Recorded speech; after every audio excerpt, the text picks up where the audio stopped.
Hello everyone. आज का video थोड़ा लंबा हो सकता है क्योंकि आज हम लोग इस वीडियो में rainbow English book class 11th Bihar board की पहली चैप्टर एनिमल्स इन प्रिजन का पैराग्राफ नंबर 16 से 23 तक कवर करेंगे। एक्सप्लेन किया जाएगा।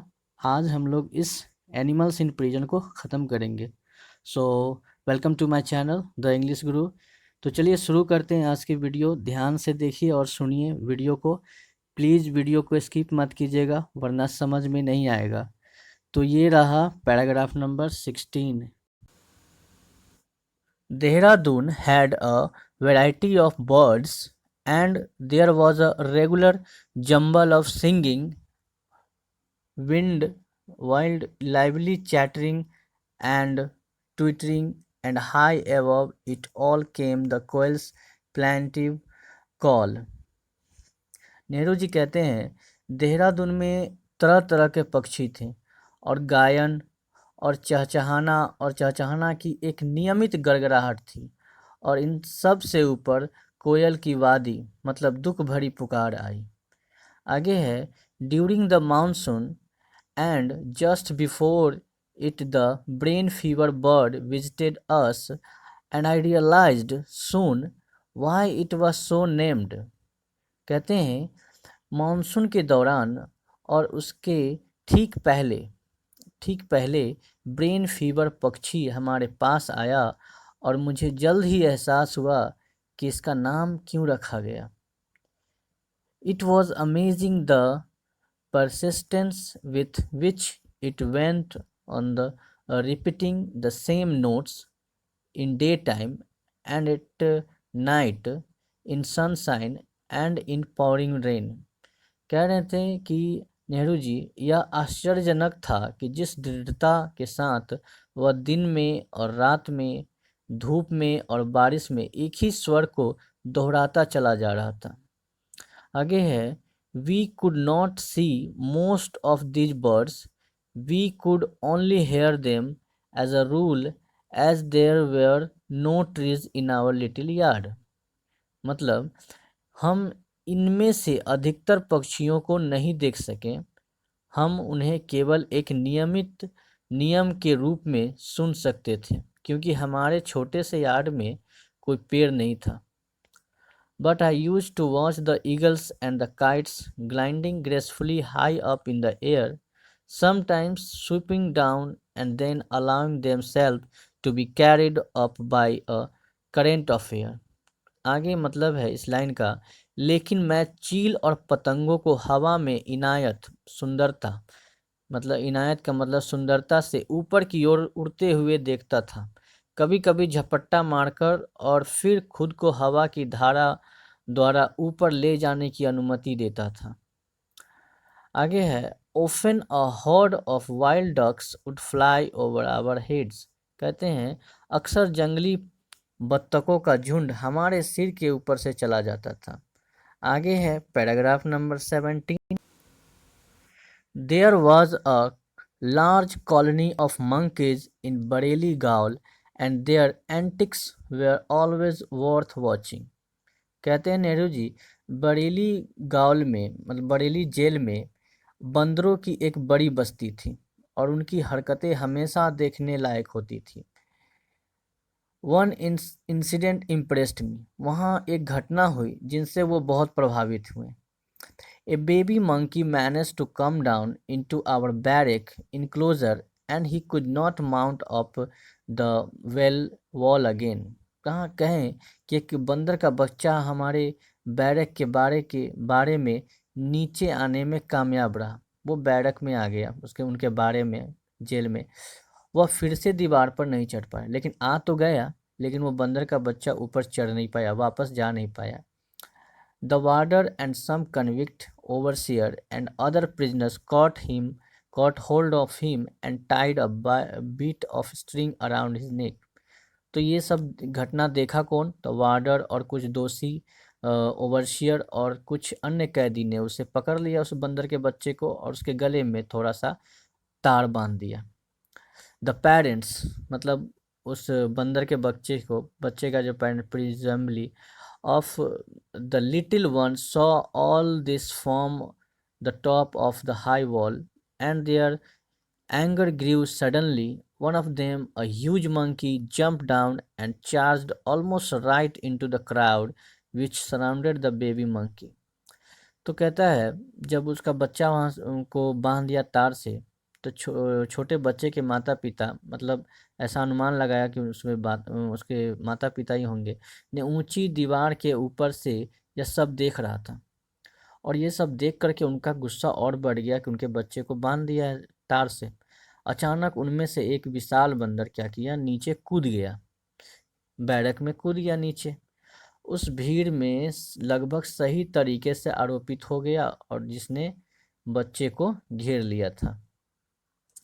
It was an extraordinary brave thing to do, for the warders had sticks and lathis and they were waving them about, and there was quite a crowd of them। कह रहा था यह एक असाधारण बहादुरी का काम था, क्योंकि वार्डरों के पास लाठियां और स्टिक, छोटे छोटे स्टिक भी थे और वे लहरा भी रहे थे उनमें, और वहाँ पे काफ़ी सारी भीड़ भी थी। लेकिन वो बंदर जो था, विशाल बंदर, वहाँ कूद गया उसे बचाने के लिए, उस बच्चे के लिए। Reckless courage triumphed, and the crowd of humans fled terrified, leaving their stick behind them। लेकिन हुआ क्या, वो जो विशाल बंदर था वो डरा नहीं, वो बच्चे के बचाने के लिए आगे बढ़ा और वो वहाँ पहुँचा। लापरवाह साहस की जीत हुई और वो लोग सब भाग गए वहाँ से, लाठी वाठी छोड़ करके। जो मनुष्यों की भीड़ थी, सब लाठी वाठी छोड़ के वहाँ से भागा। उस विशाल बंदर के एंग्री को बर्दाश्त नहीं कर पाया, भागा वहाँ से, वो अपने आप डर गया था। The little monkey were rescued, और इस तरीके से छोटे बंदर को उस बड़े वाले बंदर ने बचा लिया। पैराग्राफ 18 में है, we often had animals visitors that were not welcome. हमारे पास अक्सर पशु आगंतुक होते थे, मतलब विजिटर्स, पशु सब आते थे जिनका स्वागत नहीं किया जाता था। कई तरह के पशु हमारे जेल में आया करते थे। Scorpion were frequently found in our cells, specially after a thunder storms. खासकर आंधी के बाद जो होते, आंधी उंधी बारिश उड़ी होती थी, तो बिच्छू क्या करते थे, उनके सेल में आया करते थे, छोटे से जेल में, कमरे में आया करते थे। यहाँ it was surprising that I was never stung by one, for I would come across them in the most unlikely place, on my bed or sitting on a book which I had just lined up। कहते हैं नेहरू जी, यह आश्चर्य की बात थी कि मुझे कभी भी एक भी बिच्छू ने नहीं काटा, क्योंकि मैं उन्हें अपने बिस्तर पर सबसे असंभाव्य स्थानों पर या एक किताब पर बैठा हुआ पाता था, जिसे मैंने अभी अभी पंक्तिबद्ध किया था। मतलब एक रो में सारे चीज को, उनके किताब सबको रखा था इस तरीके से। I kept a particularly black and poisonous looking brute in a bottle for some time, feeding him with flies etcetera, and then when I tied him up on a wall with a string he managed to escape। आगे कहते हैं, मैंने एक विशेष रूप से काले और जहरीले दिखने वाले जानवर को कुछ समय के लिए एक बोतल में बंद रख दिया उनको, और थोड़ा सा मक्खी उक्खी को दे दिया कि मक्खी भी रख दिया कि खा लेगा। फिर जब मैंने उसे एक दीवार पर एक तार से बांध दिया, तो वहां से वो भाग गया, निकल बाहर होकर के। Had no desire to meet him loose again, and so I cleaned my cell out and hunted for him everywhere, but he had vanished। जब वो वहाँ से भागने में सफल रहा, तब नेहरू जी कहते हैं, मुझे उनसे फिर से मिलने की कोई इच्छा नहीं थी और इसलिए मैंने अपने सेल को साफ सुथरा किया, हर जगह उसका शिकार किया, लेकिन वो गायब हो गया था। Paragraph number 19।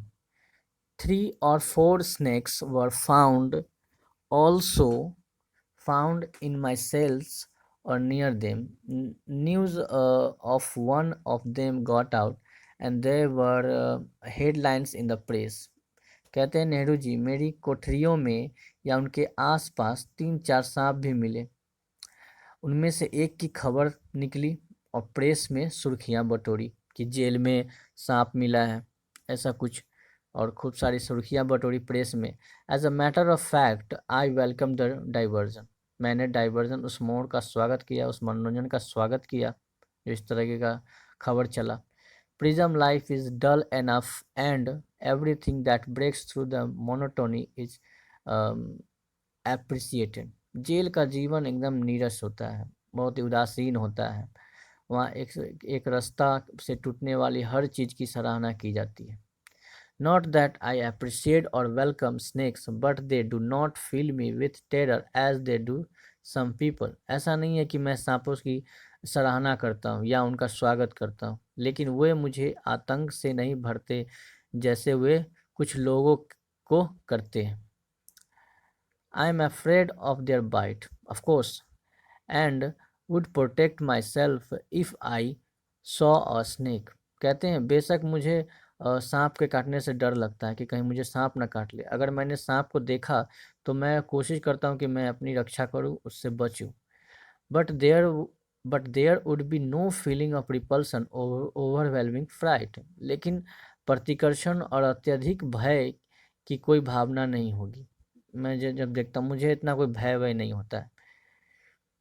Centipedes horrify me much more. It is not so much fear as instinctive repulsion. कनखजूरा जो होता है मुझे और अधिक भयभीत करते हैं। वो उनसे भी डरते थे नेहरू जी, कनखजूरा से भी। यह इतना भय नहीं है जितना कि सहज प्रतिकर्षण, मतलब इतना सारा नहीं है, उतना भी सारा भय नहीं है। In Alipore gaol in Calcutta, Calcutta का जेल है, उसका नाम है Alipore jail. I woke up in the middle of the night and felt something crawling over my foot. एक बार कलकत्ता के वो जो एलिपोर नामक जेल में रहते थे, तो उनको रात में उठे, रात में सोए हुए तो वो अचानक से उठे, उनको महसूस हुआ कि उनके पैर पर कुछ रेंग रहा है। I pressed torch and I had and I saw a centipede on the bed. तो उन्होंने मसाल जलाया, दबाया, उस टॉर्च को दबाया और देखा कि आखिर है क्या। तो देखा तो कनखजूरा था बिस्तर पे। आगे कहता है in in instinctively and with amazing rapidity I vaulted clear out of that bed and nearly hit the cell wall. तो कहते हैं सहजता से और अद्भुत गति के साथ, मतलब बहुत तेजी के साथ मैं उस बिस्तर से बाहर निकल आया और लगभग सेल की दीवार से टकरा गया। अब अचानक से बाहर से निकला और एकाएक जाकर के दीवार में जाकर टक्कर लग, उनका ठोकर लग गया। आगे है I realise fully then what Pavlov's reflexes were. मुझे तब पूरी तरह से एहसास हुआ कि वह पावलो की सजगता क्या थी। Paragraph number 20।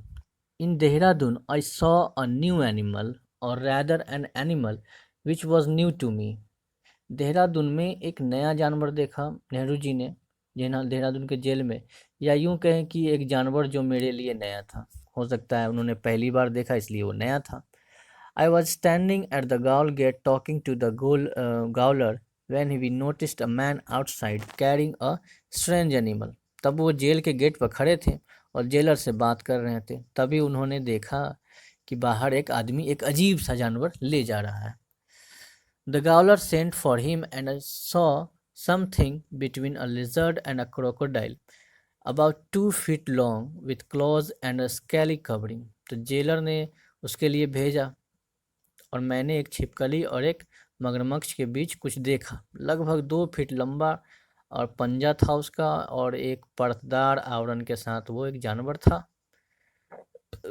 This animal, which was very much alive, had been twisted around in a most peculiar way, forming a kind of knot, and its owner had passed a pole through this knot and was merrily carrying it in this fashion.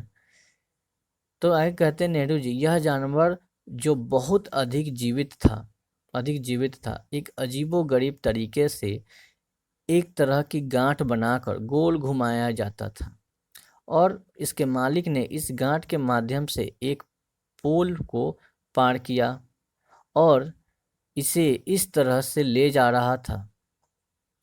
He called it a बो, उसने इसे बो कहा, मतलब बो था, ऐसा कहा।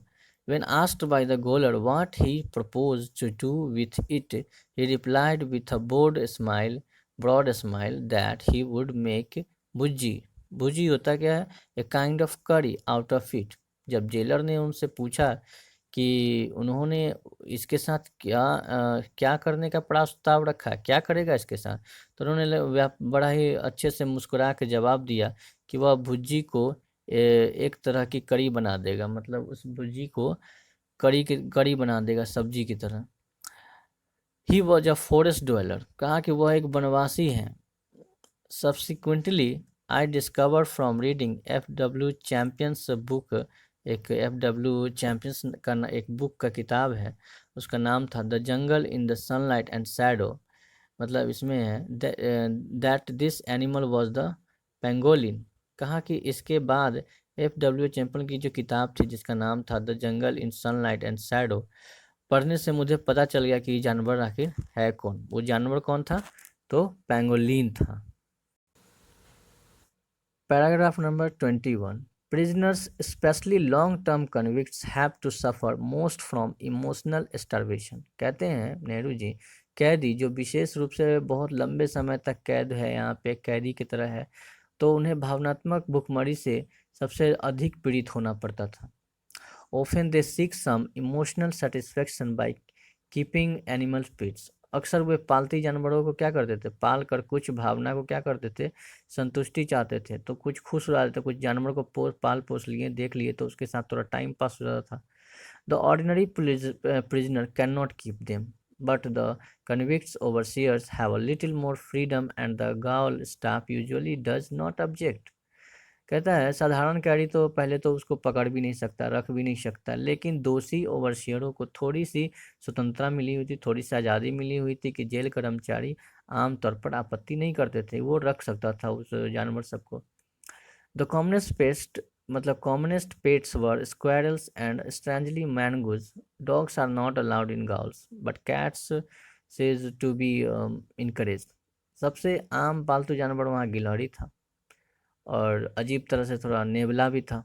गॉल में मतलब जेल में कुत्तों को पालने की अनुमति नहीं थी, लेकिन बिल्ली को जो है समुद्र को क्या करता था, उसको प्रोत्साहित किया जाता था, बिल्ली को रखा जाता था. A little kitten made friends with me once. It belonged to a gaol official, and when he was transferred, he took it away with him. I missed it. कहते हैं कि उन्हें एक छोटे से बिल्ली के बच्चे ने एक बार मुझसे दोस्ती की. यह एक जेल अधिकारी का था, जो कि वो बच्चा जेल अधिकारी का था, और जब उसका तबादला हुआ, उस जेल अधिकारी का जब तबादला हो गया दूसरे जगह, तो वो अपने साथ ले गया. इस प्रकार से मैंने उसे बहुत मिस किया, क्योंकि मेरी अच्छी दोस्ती हो गई थी उस छोटे से बिल्ली के बच्चे से. Although dogs are not allowed, I got tied up with some dogs accidentally in Dehradun. हालांकि मैं जब जेल में था देहरादून का, तो कुत्तों का अनुमति नहीं था वहाँ रखने का, लेकिन मैं देहरादून में गलती से कुछ कुत्तों से बन गया रख लिया था. A gaol official had brought a bitch and he was transferred and he deserted her. तब एक जेल अधिकारी ने एक कुतिया को लाया और फिर उसका तबादला हो गया, वो भी चला गया और उसने भी उसे छोड़ दिया. आगे है the poor thing became a homeless wanderer living under a culvert picking up scraps from the warders usually starving. अब बेचारा बेघर हो गया, एकदम भटकने वाला बन गया, इधर से उधर भटकते रहता था कुत्ता, जो पुलियों के नीचे रह रहा था, पुलिया उलिया के नीचे रह रहा था, वार्डरों से कबाड़ उठाकर आमतौर पर भूख से मर रहा था. ऐसा हो गया था हालत कुत्ते का. As I was being kept in the lockup outside the gaol proper, she used to come to me begging for food. क्योंकि मुझे जेल के बाहर नहीं बंदीगृह में रखा जा रहा था, मैं वहीं रहता था, तो वह मेरे पास भोजन मांगने के लिए आती थी. कुतिया उस बीच के बारे में बात कर रहा है. I began to feed her regularly and she gave birth to a little pups under a culvert. तो मैं उसे खिलाता था, मैं उसे नियमित खिलाता था, अच्छे से खिलाता था. उसने एक पुलिया के नीचे ढेर सारे पिल्लों को जन्म दिया उस कुतिया ने. Many of these were taken away but 3 remained and I feed them. कई तो उसे ले गए, इनमें से कई वाले बच्चे सबको उठा के ले गए, लेकिन 3 रह गए और उसे मैंने अच्छी तरह से खिलाता उलाता था। One of the puppies fell ill with a violent distemper and gave me a great deal of trouble. उनमें से जो पिल्ले का जो बच्चा तो था, उसमें हिंसक व्यथा से क्या हो गया, वो बीमार पड़ गया, किसी ने उसके साथ छेड़छाड़ किया किसी वजह से, और बच्चा था, और ये सब की वजह से मैं बहुत परेशान हो गया जब वो बीमार पड़ गया तो। I nursed her with care, and sometimes I would get up a dozen times in the course of the night and to look after her. अब जो वो बिच थी, मैंने उसकी बहुत देखभाल की, क्योंकि उसने बच्चे को जन्म दिया था। तो कभी-कभी मैं उसे देखने के लिए रात में दर्जनों बार उठता रहता था और जाकर के उसका ध्यान देखता था, क्या हो रहा है, नहीं हो रहा है। उसका बहुत अच्छी तरह से ख्याल रखता था। She survived and I was happy that my nursing had pulled her around. और मुझे बड़ा खुशी हुआ कि मेरे इतने अच्छे से देखभाल करने की वजह से वो बच गई। इस वजह से मैं बहुत खुश था। Paragraph number 22. I came in contact with animals far more in prison than I had done outside. कहते हैं नेहरू जी, मैं बाहर की तुलना में जेल के जानवरों से के संपर्क में आया।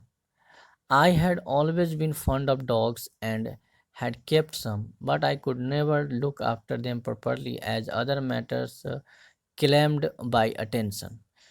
मुझे हमेशा से कुत्तों का शौक रहा और वो पालते भी थे अपने घर पे, लेकिन मैं कभी भी उनकी ठीक से देखभाल नहीं कर सक पाता था उस टाइम में, क्योंकि अन्य मामलों ने मेरा ध्यान खींचा था, क्योंकि मैं थोड़ा आज़ादी की लड़ाई में लगा हुआ रहता था, इसलिए मुझे समय नहीं मिल पाता था कि मैं जाकर के कुत्तों को उतना देखभाल करूं। लेकिन अब चूंकि जेल में हूं, इसलिए अब पूरा मौका है, इसलिए मैं उसके साथ ज़्यादा से ज़्यादा समय भी बिता पाता हूँ। In prison I was grateful for their company. और जेल में जब वो होते थे, उस कुत्ता लोग होता था, तो मुझे बड़ा ही अच्छा महसूस होता था और उसके कंपनी के लिए मैं बहुत आभारी महसूस करता था। Indians do not as a rule approve of animals as household pets. भारतीय की जहाँ तक बात है, नेहरू जी कहते, एक नियम के रूप में देखा जाए तो जानवरों को घरेलू पालतू जानवर के रूप में स्वीकार नहीं करते हैं। ये अभी भी होता है। It is remarkable that, in spite of their general philosophy of non-violence to animals, they are often singularly careless and unkind to them. कहता है कि यह उल्लेखनीय है कि जानवरों के प्रति उनके हिंसा के सामान्य दर्शन के बावजूद वे अक्सर उनके प्रति लापरवाह और निर्दयी होते जा रहे हैं।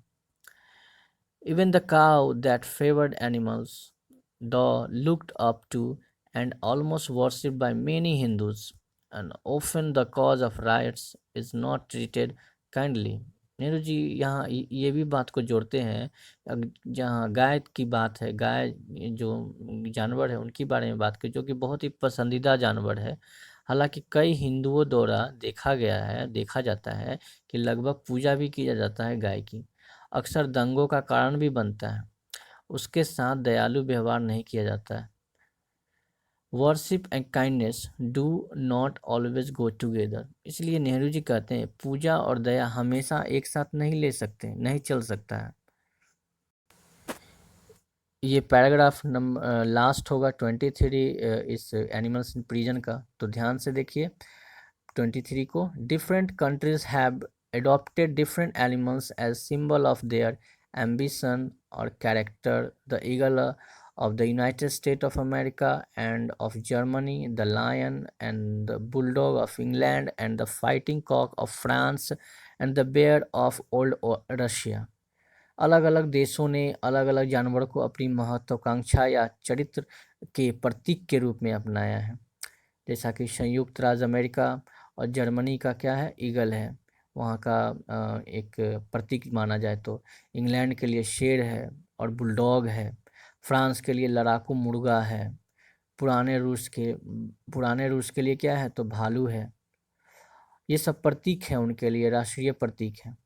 How far do patron animals mould national character. ये संरक्षण जानवर राष्ट्रीय चरित्र को कहाँ तक ढालते हैं, ऐसा सवाल करते हैं कि कहाँ तक ढालते हैं ऐसे संरक्षक जानवर राष्ट्रीय चरित्र को। तो most of them are aggressive fighting animals, beast of prey. उनमें से अधिकतर जानवर जो है बहुत ही आक्रामक होते हैं, लड़ने वाले जानवर होते हैं, शिकार करने वाले जानवर होते हैं। तो कैसे कोई ये राष्ट्रीय चरित्र का मतलब राष्ट्रीय चरित्र को कहाँ तक ढालेगा। It is not surprising that the people who grow up with these examples before them should mold themselves consciously after them and strike up aggressive attitude and roar and prey on others।